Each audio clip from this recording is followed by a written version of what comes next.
Hi, I'm Judy England Joseph. I'm the recent past president of the chapter and happy to welcome you. There actually are quite a few people who have RSVP'd, so like 45. So we'll see how many of these people actually show up. Anyway, it's wonderful that there are what appears to be quite a bit of interest. We're trying something new, and I'm glad Catherine McKinney's on because she was a part of the conversation when we were discussing some programming ideas. One of the programming ideas was trying to develop some basic training kind of information of things that people might not have had an opportunity to know in their jobs, or they're new to their jobs and therefore would like to know about it before, because they may not be able to get this kind of training. And we came up with a few ideas, and one of them was the federal budget process, which is enormous, complex. And what we decided to do was to make it, I'm not going to say simple because Andy will not, he'll make it easy to understand, but maybe not so simple because it's tough to make it simple. But we wanted it to be basic, and that's why we're calling this Federal Budget 101. So I don't want you to think that you can walk away from this with a master's degree course, because there's just so much that needs to be a part of this type of discussion when we're talking about the federal budget. So I am pleased to introduce Andy Pavord, who is the president of the American Association of Budget and Program Analysis. And we have teamed up together to try to develop this type of programming. If you have other ideas after this program or even during this program, stick a note in the chat pod and we'll try to figure out if we can deliver on it. But this today is our maiden voyage. And so I'd like to turn it over to Andy. Thank you so much for doing this, Andy. What we discussed before some of you got on is that you can ask questions almost at any point during his presentation. We'll look for those questions in the chat pod and we'll put them on pause to ask those questions if it makes sense. Some of them maybe we'll just keep to the very end. So with that, Andy, you have the mic. Okay, well, thank you for giving me this opportunity to talk about the federal budget. It's something I really like doing because it, as we'll discuss, is really important. And I'm going to turn on the slide share. Can everybody see the slides now? Not yet. Can you see them, Andy? There we go. There you go. Okay. So what we're going to do tonight is kind of rush through, because we only have an hour, to talk about what is the federal budget. I'm going to do an overview, kind of a Grand Canyon view of the federal budget. And then we're going to get into the budget process, and we'll talk a little bit about budget enforcement. I'm going to go pretty quick, but as we said before, feel free to stop and ask questions. So the first question really is, what is a budget, right? And so Frederick Cleveland was one of the innovators of the American budget process. United States did not have a budget for the first 100 so years. They just passed random appropriation bills, and the concept of a budget really didn't exist for the first 100 years or so of the American government. But Frederick Cleveland and a group of public administration people created the idea of budget and essentially brought it to the United States through New York City. And here's their definition of the term budget. It is a plan for financing an enterprise or government for a specific period, which is prepared by a responsible executive and submitted to a body that approves it, right? So that's what a budget is. That's what we're talking about. And we've just had this in the United States since the 1921 Budget and Accounting Act.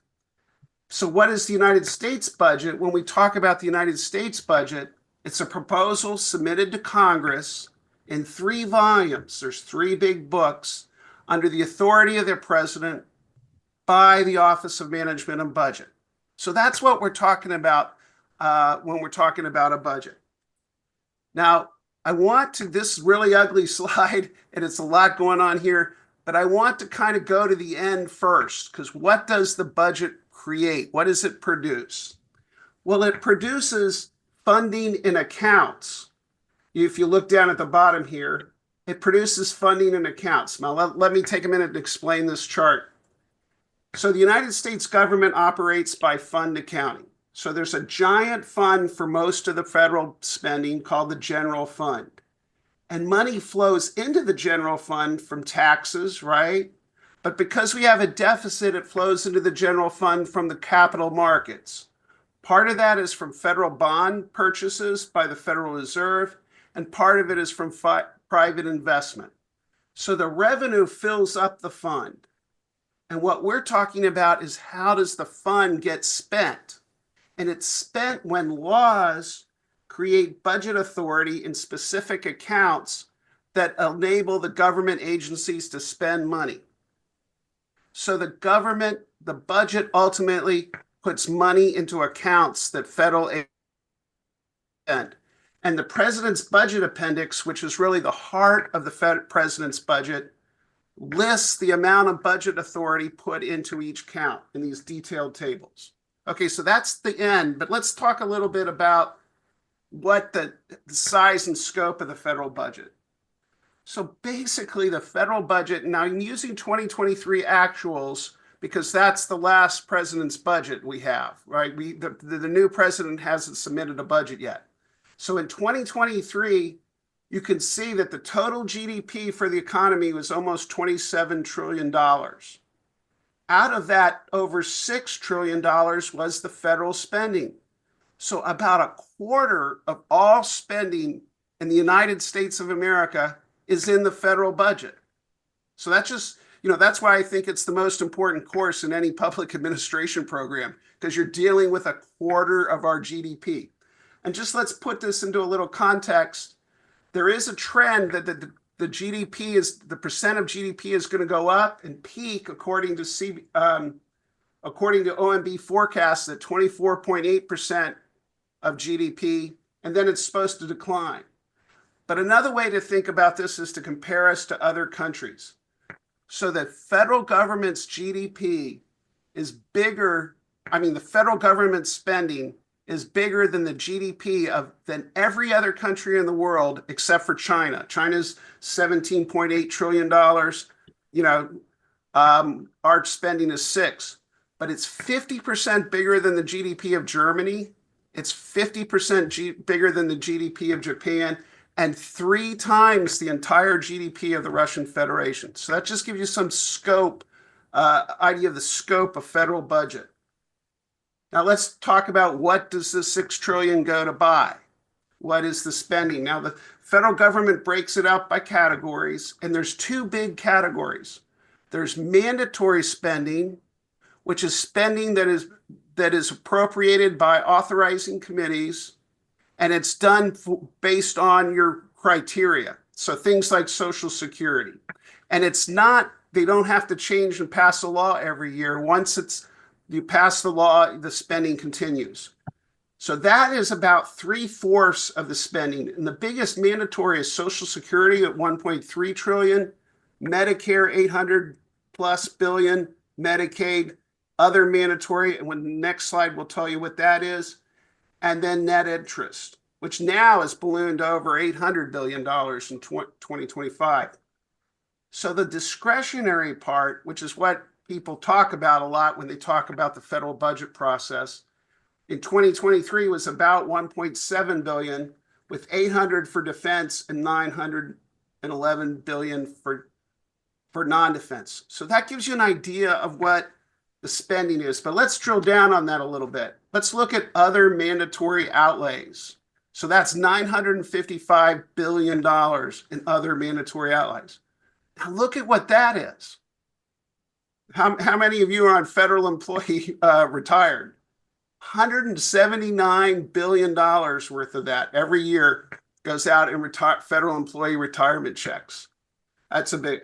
Food and nutrition assistance, which is things like, the food stamp program, colloquially called, is $165 billion is next. But veterans disability payments, $151 billion. deposit insurance, Affordable Care Act subsidies, and then the earned income tax credit.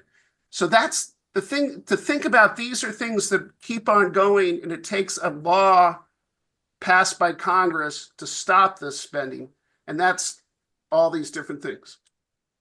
So now let's look at non-defense discretionary spending. Now, this is the stuff that every year Congress has to pass an appropriations bill for, or it stops spending, right?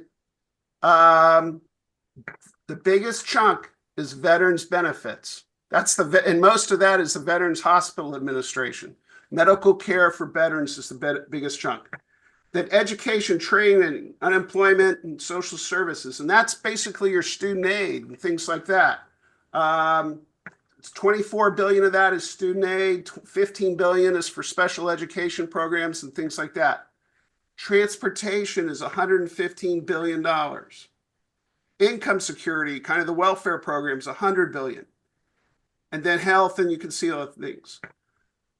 So the thing is to think about when we hear about these budget cutting proposals, which one of these things are you going to cut? Because this is what we're spending the money on.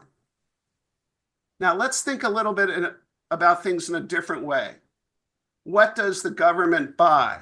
And here I'm looking at obligations, and obligations are when the government commits to buy something. Before we were looking at outlays, which is when the government actually spends money. So it's a little different measure here, but let's take a look at this. Out of the $8.9 billion in obligations in 2023, the biggest chunk is, of course, Social Security, which is in here, and Medicare. Then down here in grants and subsidies is where you have Medicaid and the prescription drug program of Medicare.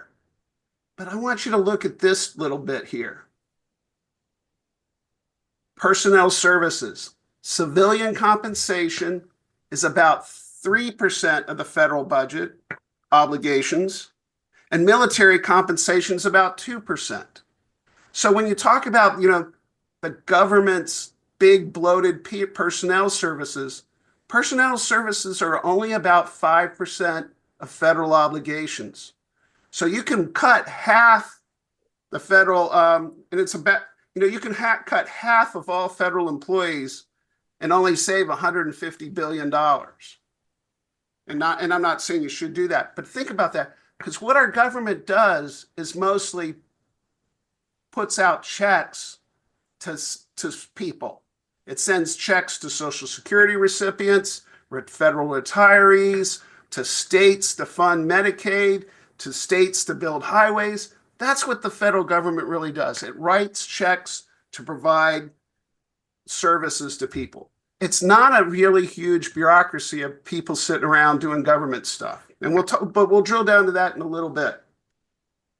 So let's drill down and take an example of spending in a department. And here I've created a chart that shows the spending in the Department of Agriculture. What does agriculture spend? It did $284 billion in 2023 obligations. Most of that money went to pay individuals. Most of that was for food assistance, but it also includes payments to farmers. Then it provided services, things like agriculture, things like marketing assistance and foreign exports things for about $63 billion. It gave grants to people for $34 billion. It did $9.5 billion. But when I calculated the amount of money spent for administration, it's only $8 billion, about 4% of total spending. So think about that when you think about the Department of Government Efficiency. Let's look at the full-time employees in the federal government.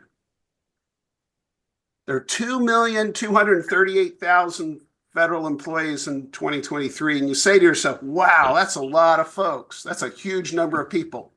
And let's first look at who they, where they work.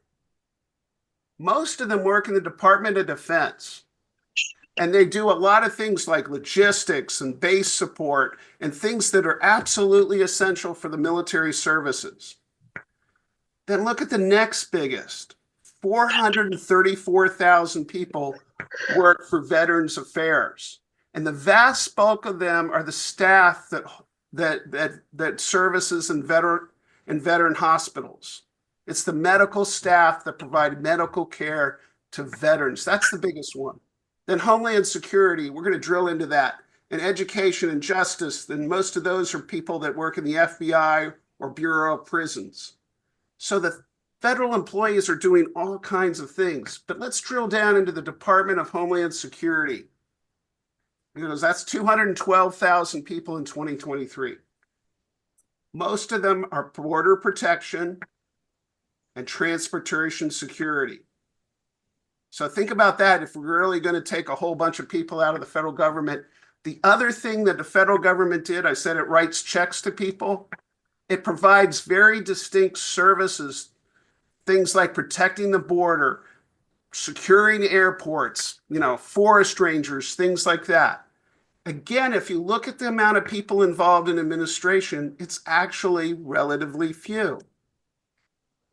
Now, that we've been talking about the general fund, but a big fund that we should talk about is the Social Security Trust Fund. So let's talk about what's going on with that. What this chart shows is the projections by the CBO for the cost of what's going to happen to the trust fund. So the little blue bar here is revenue. The yellow bar is cost. And so what's happening every year, and the green bar is the balance in the trust fund. Every year, the yellow bar is bigger than the blue bar. So you see the green bar, the trust fund balance is going down over time as the yellow bar keeps getting bigger and bigger. And finally, in 2033, they cross and the trust fund is exhausted. So in 2034, the kicker is that by law, you cannot send more money out than you have in the trust fund. So at that point in time, there's going to be a reduction across the board by law in the benefits of Social Security recipients. And what the projections are is that the whole in 2034 will be something north of $400 billion per year, that either we're going to have to make that up from some other source, or we're going to have to see cuts in benefits to Social Security recipients. So keep that number of $400 billion in your mind as we go forward. Then I also like to show revenue. Let's talk about the revenue side. So the biggest source of revenue is the individual income tax, $2.1 trillion. Next biggest source of revenue is Social Security retirement receipts. Look at income tax. It's only around $420 billion. Corporate income tax is not really the biggest driver of revenue in the federal government. And then now let's look at customs duties, $80 billion. There's been a lot of talk about tariff generating revenue. Customs is a very small part of the federal revenue. All right. So now let's talk a little bit about who pays the income tax. This is a very interesting report that comes out put out by IRS, and it shows by income category how much money they earn, and that's the total of these two bars, and how much they pay in taxes. And you can see the people making under $50,000 contribute $64 billion in taxes, and there's about 70 million of those. But the bulk of taxes are paid by people making between $50,000 and $500,000. You can see that's to $2 trillion and $2 trillion. And then the wealthy people making over $1 million, even though there's very few of them, like 700,000 in the $1 million to $500,000 category, they pay $842 billion. So it is true that the few wealthy pay a large chunk of our federal revenue, but not the most of it. And what's also a thing to think about, there's this idea that somehow if we tax the rich, we can solve all our problems. But if you look at the untaxed income of the people making over $1 million a year, it comes out to about a total untaxed income of $1.7 trillion, which is less than our budget deficit. So if we could tax 100% of the adjusted gross income of people making over $1 million, we still don't solve the budget deficit. So just something to think about. So here's the deficit projections. This is the bad news. See, it just keeps going down. It gets a little bit better by 2027, but the projections under this is current baseline, which is the current law. If we don't change any laws, this is what's going to happen. But note, the tax bill, the Trump tax bill law is that the individual income taxes are set to expire this year. And there's going to be huge pressure to pass a law that gets rid of, that continues the Trump tax cuts, because they're about 3% income tax increase for every American if these taxes expire. Now, interestingly, they chose the corporate business taxes. They made those permanent, right? But the individual taxes, the ones that are politically the most painful, they made to expire in 5 years. So we've got a serious budget problem that is probably going to get worse when they pass the extension. And the other thing to remember is, remember I said there's a $400 billion hole in Social Security starting in 2034. So one way you could really think about this is that $2.8 trillion is really a $3.2 trillion, unless we're going to slap all retired people on Social Security with a 25% cut in their benefits. So it's kind of we've got some issues here with the deficit. And here's the debt projections. And of course, the debt just keeps going up and up and up and up to 122% of GDP at 2034, which is really, really high. So one question you might have is, who owns all this debt? The estimated ownership of U.S. Treasury securities. Look at the Federal Reserve and government accounts own a big chunk of the debt. Now, these government accounts include the Social Security Trust Fund. It includes the retirement fund for federal employees, has about $1 trillion, I think, and federal bonds. So there's some federal government owing to itself in essence. But foreign investors own about $8 trillion. And it's kind of interesting who owns the most U.S. bonds. So Japan owns $1.1 billion, $1.1 trillion, sorry, in U.S. bonds. China is next at 816 billion. Then the United Kingdom and Cayman Islands, go figure that one out, and Luxembourg are next on the list of who owns money. But look else who owns federal bonds: mutual funds, state and local governments, deposit institutions, basically banks, savings bonds, things like that. So that gives you a sense of who actually owns the federal debt. So anyways, I'll stop there. I know I went really quick through that, but I was just trying to give you an overview of kind of sense of what it is the federal budget is all about, and scope and size. Now I'm going to shift to the process. Andy? Yeah. We don't have any questions in the chat, but do you want to pause and just see? Yeah. Shall we? If anyone has a question, unmute yourself and ask it right now, why don't you? Just briefly, and then we'll move on. Do you have any thoughts on Luxembourg and Cayman Islands? Very strange, isn't it? Well, they're wealthy countries in their weird way, and I haven't looked into Cayman Islands. It's just, I'm sure there's a story there. I just haven't had time to research it. I think it's got something to do with where they put their corporations. It's easy.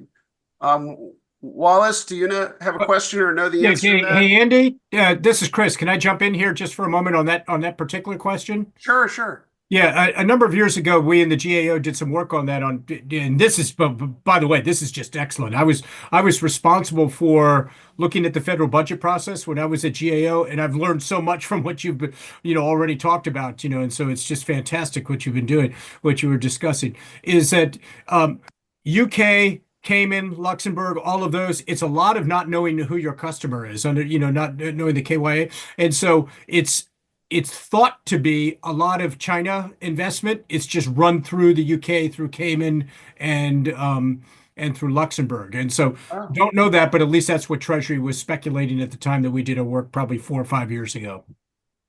that's interesting. I'd like to know more about that. Uh, Give me something to look into. Um, Wallace, you have a Yes, question? I'd be interested in getting a copy of these PowerPoints or, if there's a video recording of this, are we going to receive that hopefully? Yeah, Wallace, I don't know if you can see the chat box.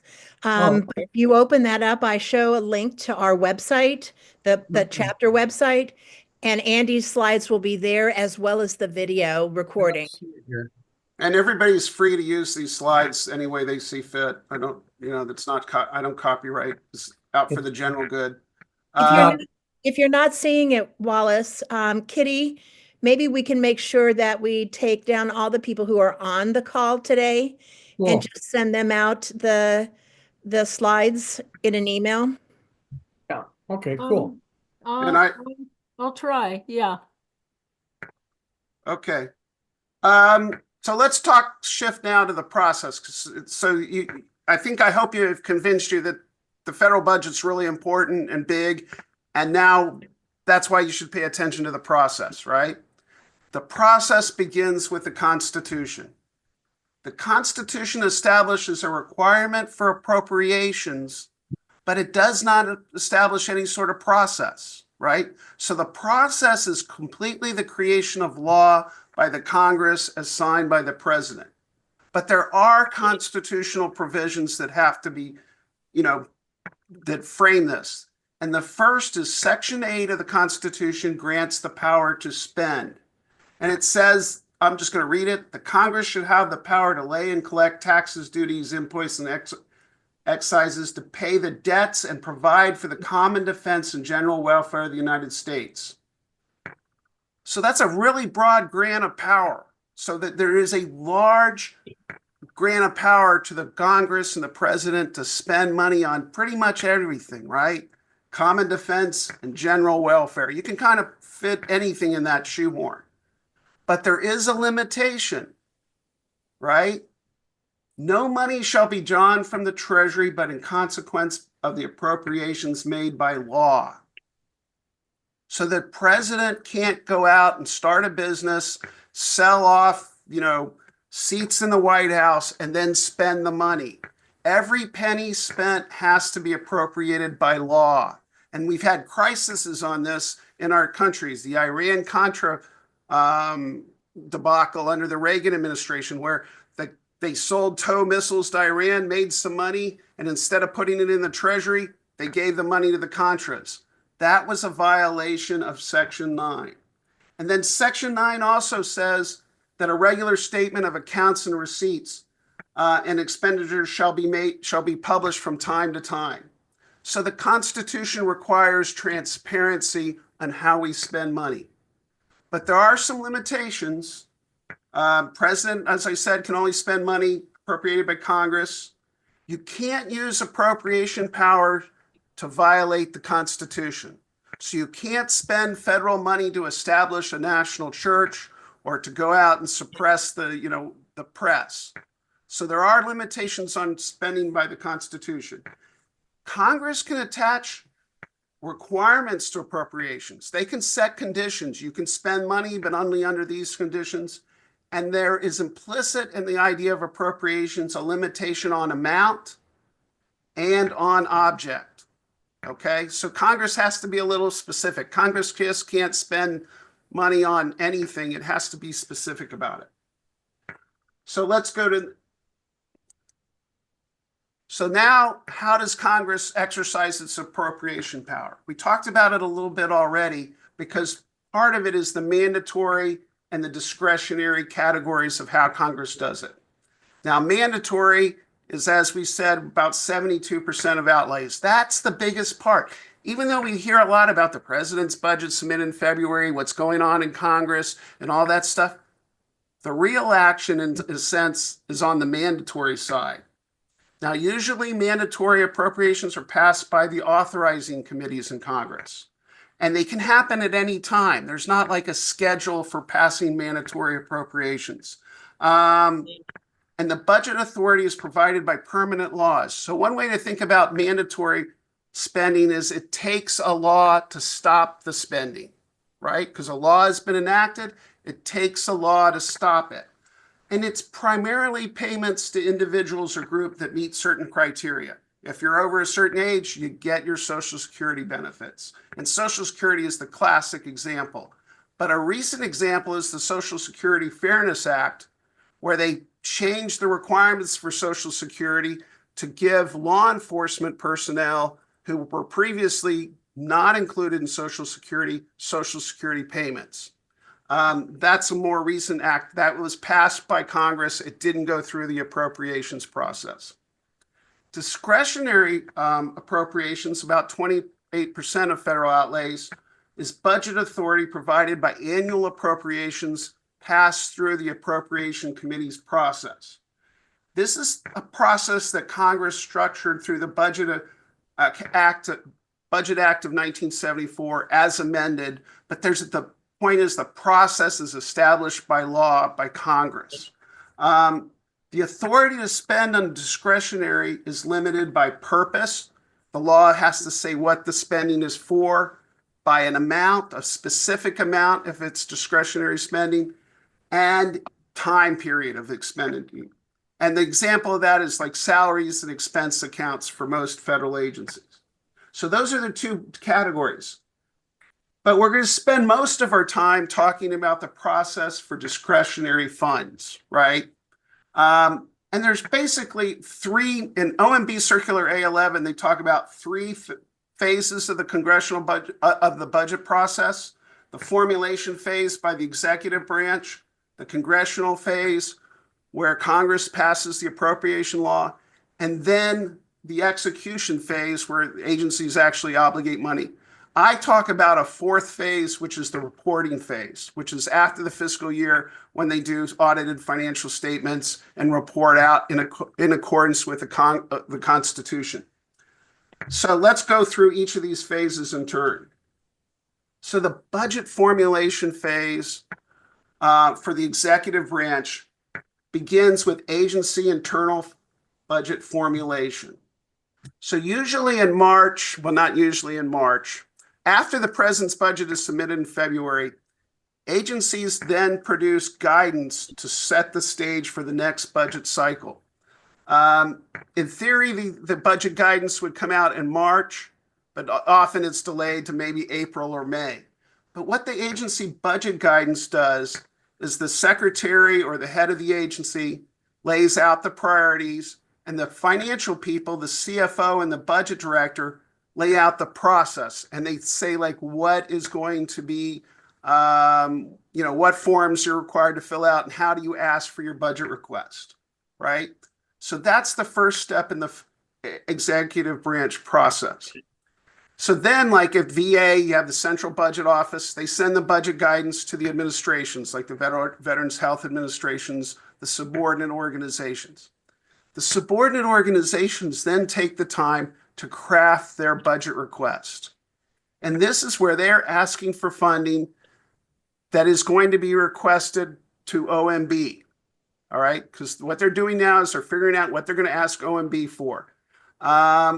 So then the central budget analysts, after they turn in their request to the Central Budget Office, the Central Budget Office then reviews the budget requests and facilitates a decision process where the secretary of the agency or the cabinet makes decisions about what is going to be requested to OMB, right? So then in August, the department submits the budget request to OMB. And OMB then, the examiners start reviewing the budget requests. And they have hearings where agencies come to OMB and they present their case and the examiners ask questions. And then what happens at OMB is there's something called director's review, where the OMB analysts submit to the director of OMB their recommendations for the agencies under their review, the examiners. And then the OMB budget director the director of OMB makes the decisions in consultation with the White House about what the funding levels will be for the agencies. And then they have something called pass back, where the OMB sends to the agency, usually around Thanksgiving. It used to be before Thanksgiving, and we all hated that when we were in the budget world, because then you ended up working over Thanksgiving on appeal process. But now they do it after Thanksgiving. So OMB then sends the pass back and tells agencies what the president wants them to get. But agencies usually have like a 3-day period to appeal that, and they appeal their pass back. And then there's something called final settlement, where the numbers are settled, they're locked in the OMB. OMB has a database called MAX, and the numbers get locked in the database. And then those numbers are used to produce the president's budget, that document that I showed you the covers of at the beginning of this presentation. But simultaneously with the OMB produced president's budget, the agencies produce giant, huge volumes of budget documents, sometimes they call them CJs, congressional justifications, sometimes they call them budget submissions, but they produce these big documents that then get sent to the Hill, okay?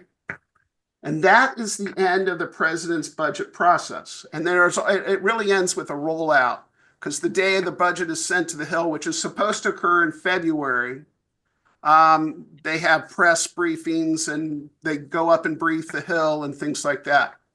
So I whipped through that really quickly. Are there any questions on the executive branch formulation process? What happens in the transition?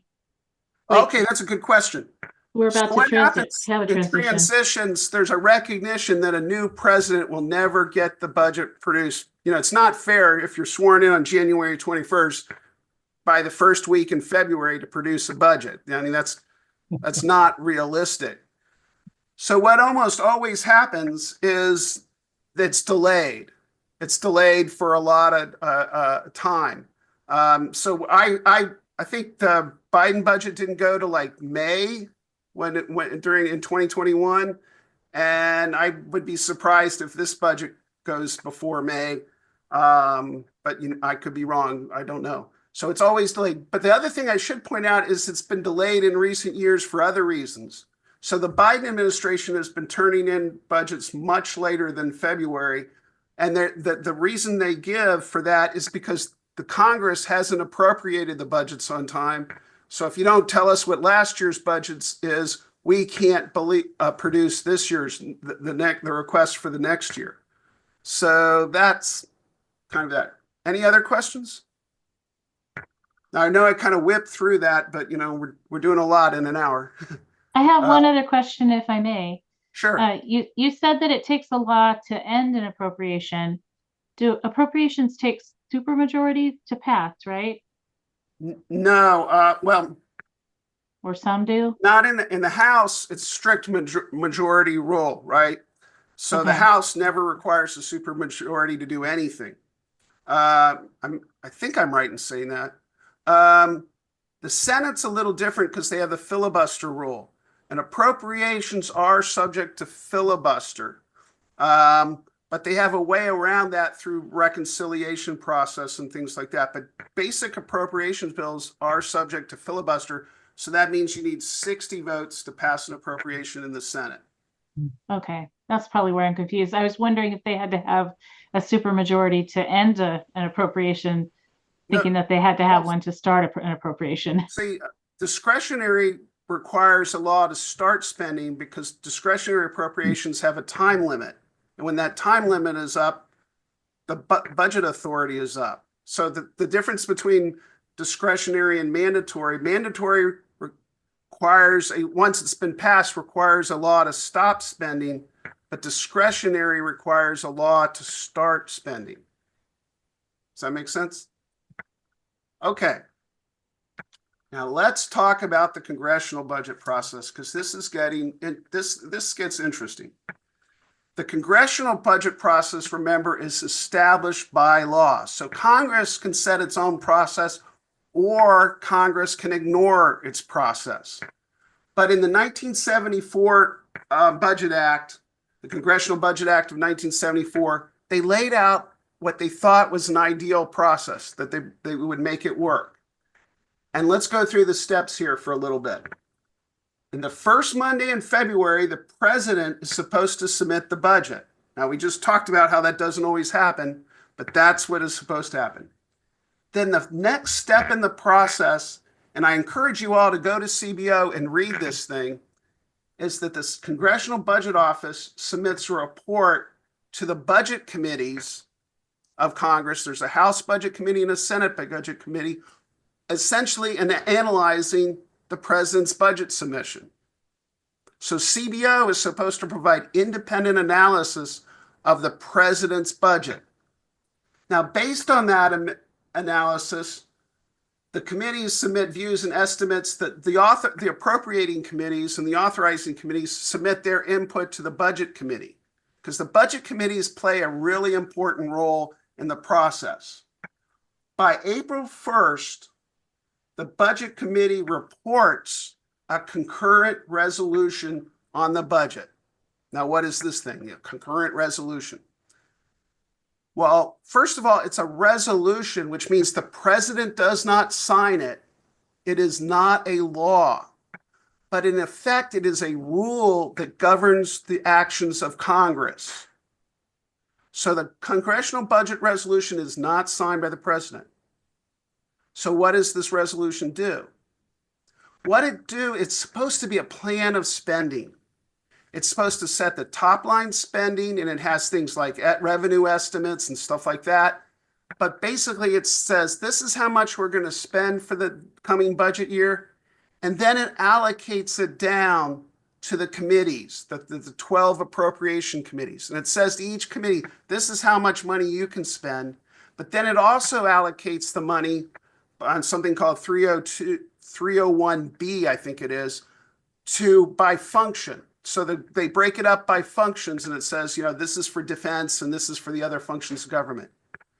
And so that sets the limits on what congressional appropriation committees are allowed to appropriate. And it's enforced by a rule. Now, what this means is if a committee submits a bill in excess of their marks, when it comes to the floor, a member can object. And then if the objection is sustained, the bill goes back to committee or dies or something. So this is a way to force the committees to follow the allocations in the budget resolution. So in theory, by April 15th, the budget committee reports, which means basically it publishes the bill, and that gives the Congress 15 days in the House and the Senate to enact the resolution. Now, there's a key thing in the resolution, something you're going to hear a lot about in the next few weeks, called reconciliation. And this is really, really important. So what reconciliation is its instructions to the committees in Congress to pass laws that are required to bring the budget in under the targets. And these can be revenue instructions, pass a tax to increase revenue by this, or they can be non-revenue things like, cut this program, do this or that. But what is interesting here is that a reconciliation bill in the Senate is what's called privileged. And what that means is it can go to the floor of the Senate. It can't be filibustered. And so this becomes a vehicle to get around the filibuster. And what's happened is that the parties have realized this is the way to get things done that avoids the filibuster. And so they use all kinds of things in the reconciliation bills.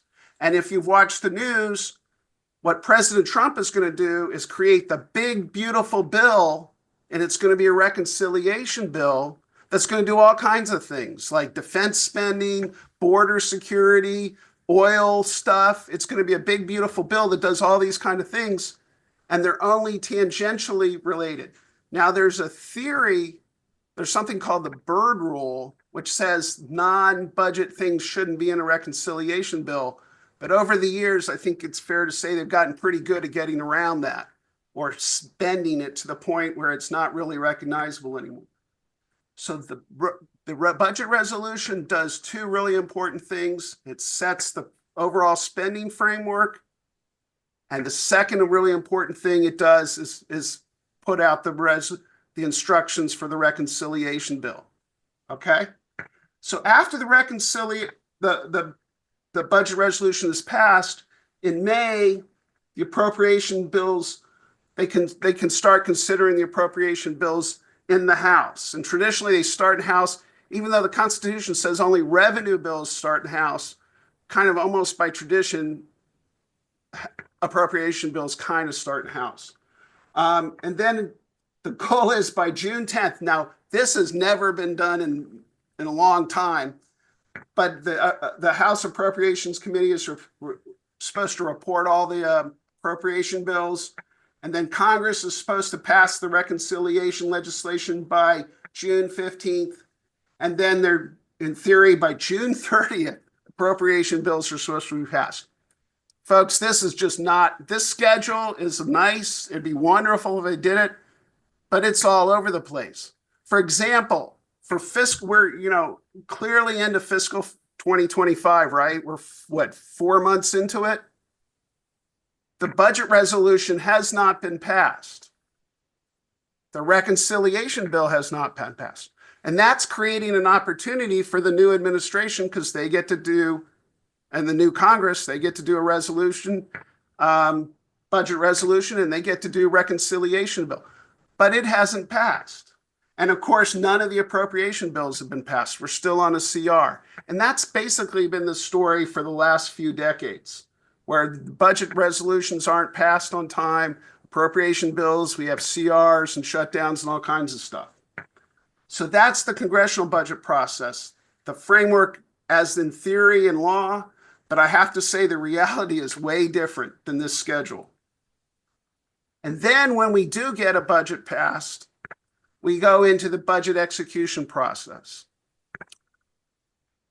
And the way this works is after the law is passed, the first thing that happens is that agencies have to analyze the law. And they create something I call a budget authority table where they just list, okay, here's all our accounts, and here's our budget authority, and here's what we have. Based on that, they create an operating plan where they essentially take their budget and they allocate it over time and to major functions. Based on this operating plan, they submit something called an SF-132, an apportionment to OMB. And the OMB then approves the apportionment. Now, this is really, really, really important because apportionments by law should include all the spending in a law that is provided for by law. The impeachment of President Trump was driven because the Congress passed law giving money to Ukraine. The Department of Defense submitted a apportionment, an SF-132, to the OMB that included money for Ukraine, and White House officials basically stripped that money out of the apportionment, thereby refusing to spend the money that had been appropriated. And that was a violation of the Impoundment Act, and that was the justification for the impeachment. But anyways, once the apportionment is signed, that is sent over to Treasury, which does warrants, and the warrants then, remember those accounts? Those warrants set up the accounts. Then the agencies enter these funds controls into their financial management system to make sure that they don't violate the Anti-Deficiency Act, which is the law that says you can't spend more money than is appropriated. And then you go into the execution phase where agencies obligate outlays, they do internal controls and reallocate budgets, and then you do the year-end close and then the audit. So that's the execution process. But we talked a little bit about this idea that the federal budget's been running deficits for a long time. For as long as I've been alive, there have been concerns that there's overspending and that the budget's out of control. You can go to the George Mason University Library and look at the budget section of the library, and you're going to see walls of books dating back to the 1950s about the budget crisis. And so this has been going on. And so Congress has constantly tried to get under control, create a process that would help solve the deficits. So in this chart, you can see the deficits down here. And you can see the first time they tried to get under control was the Budget Control Act of 1974. And they said, you know, hey, if we set up a proper process, we'll get rid of deficits. Well, that didn't really work. And so then they did Grand Rudman's Hollins in the 1980s. And what that law said is let's set deficit targets because, you know, it's kind of like, you know, we're going to lose weight. So we set targets for losing weight. And so they said the solution to our problem is to set deficit targets. Well, they tried that for a little while and that kind of didn't work either. So then under President Bush, the first President Bush, they did something different with the Budget Enforcement Act of 1990, where they set up this idea of pay-go, where, okay, we're going to say if you want new spending, you have to have offsetting tax increases or spending cuts. And that kind of worked, right? And they had the Budget Enforcement Act of 1997, which really worked. And we created statutory pay-go acts and the Budget Control Acts. And I'm not sure they worked. If you can see all the red here, it's not going so great. The latest effort of this is something called the Fiscal Responsibility Act of 2023. And this was passed in June of 2023. If you remember, there was the big debt ceiling crisis, and they used that as leverage to pass it. And it established discretionary spending limits for 2024 and 25. And these limits are subject to sequestration. And what that means is if Congress appropriates money above these, it triggers an across-the-board spending cuts. Okay? And OMB is who determines whether there's a sequestration. And think about who's controlling OMB. The current CR passed on December 24th that lasts to March 14th. They've determined will not require a sequestration, right? The current spending is within the caps set, which are right here. And so we don't have sequestration, except, and this is kind of interesting. Congress was worried, the members of Congress were upset that we're no longer doing the regular appropriations process and that we're doing these CRs all the time, these long-term CRs. So what they did is they passed a law to try to put into the law a mechanism to incentivize them not to do any CRs. So what they said is if appropriations are, and I'm kind of summarizing, this isn't exactly what it says, but basically the gist of it is if appropriations are not passed by April 30th, if we're still under CR, we're going to have a sequestration at the lower levels. So they lowered the spending levels if you have a CR. And they said you got to cut $45 billion out of defense, which is really interesting because actually under these limits, the non-defense spending is allowed to go up, but defense spending will be cut. So this is supposed to, because certain members of Congress are worried about defense spending, this creates an incentive on them to pass appropriation bills. So you're going to hear a lot in the press about how we got to get the budget passed by March 14th. But maybe the real date is April 30th because of the sequestration provision. So I'm coming to the end here, and I want to ask, and this is a deliberately messy chart, because I want to ask the question, is there really a federal budget process anymore? because we're saying all kinds of things have been happening. We have now things called omnibus, where instead of separate appropriation bills passed by committees, you get these big giant bills that are thousands of pages that are dropped. People get 2 days to look at them or less. And then you have massive bills that are passed outside of the regular appropriation process that spend money, like this COVID Relief Act and stuff like that. And then you also see increasing legislation done through reconciliation acts. So, I mean, it's a real question. The topic of this lecture is the federal budget process. Well, do we really have a process anymore? That's a question. So that kind of is the last thing I want to do, though, is make a commercial for AABPA events. I got to do that. We're having a joint AABPA ASPA National Capital Happy Hour on February 6th from 5 to 7, sponsored by Unison. They're providing the food, and come to that. But so come down. It's at the ASPA headquarters on 1730. I hope you'll join us. But we also at AABA next January 22nd, we're having a forum on OMB. As you notice in the news, there's a lot of questions on what the future of OMB is.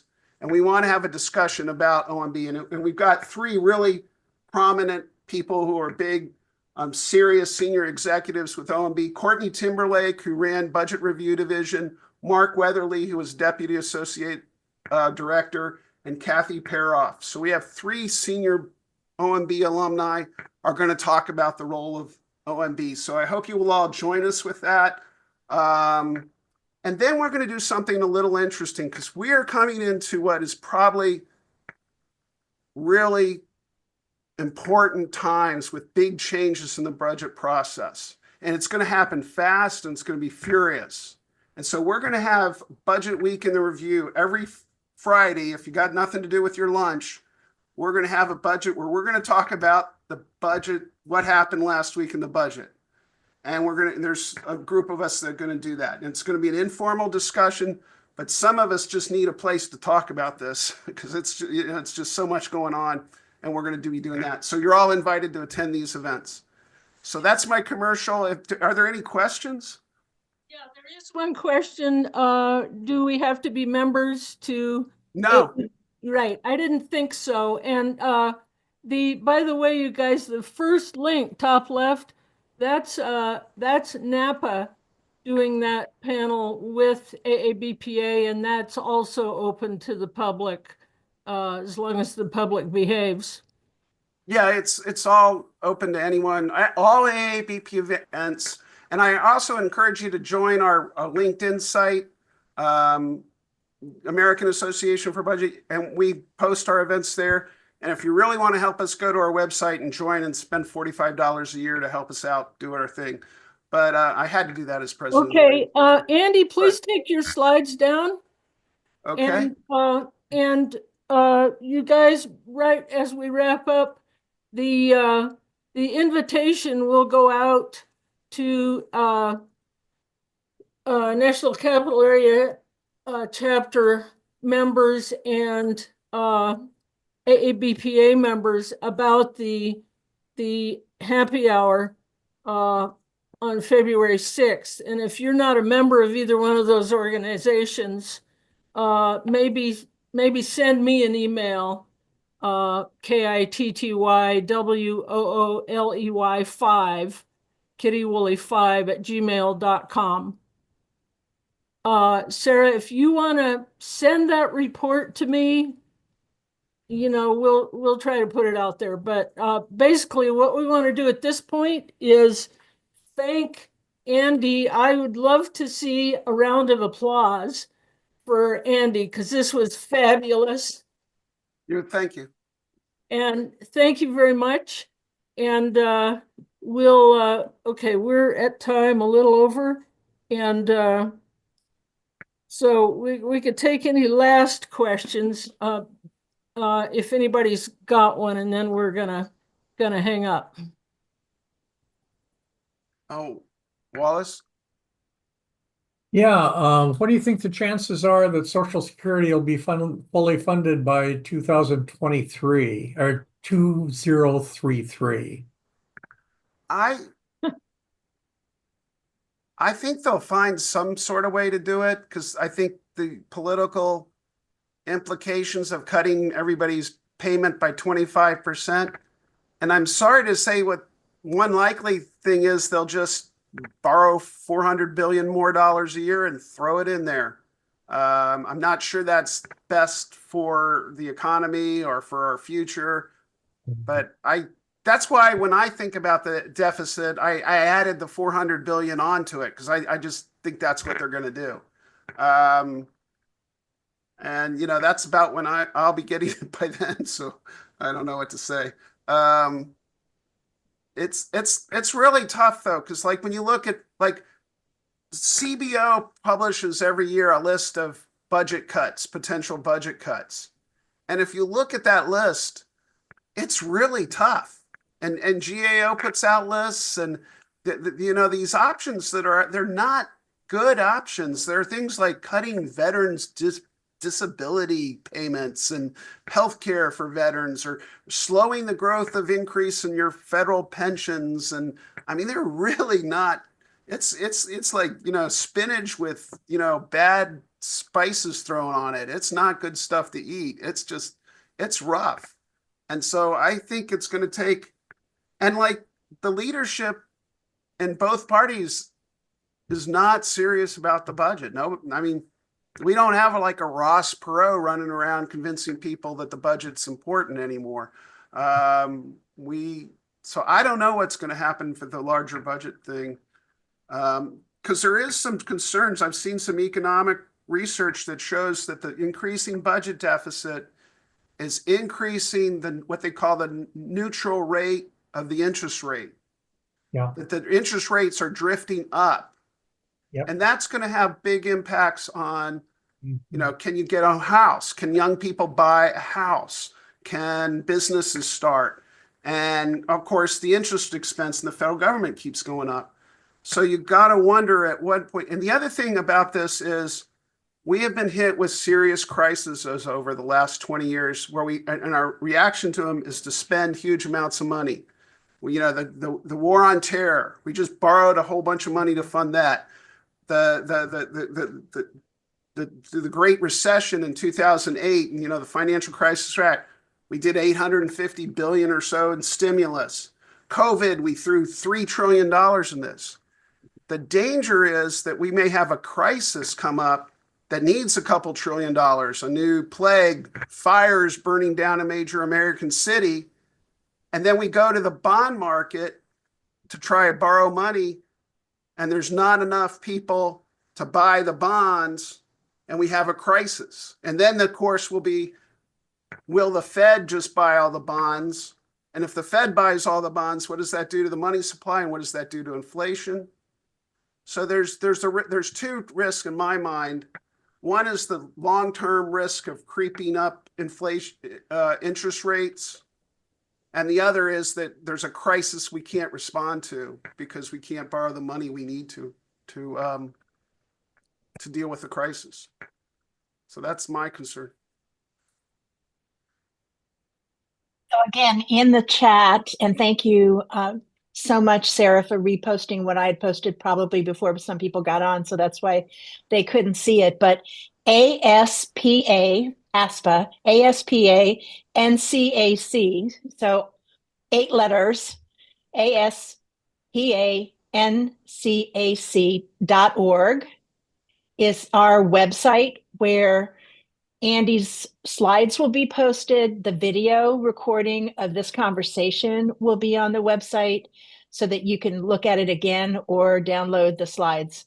And we'd really like to hear from you about whether there's some aspects of what we talked about tonight that you'd love for maybe a drill down, maybe an even more detailed conversation about something, because we could do that in a drinks and conversation type event that we often have, which is very informal and very conversational.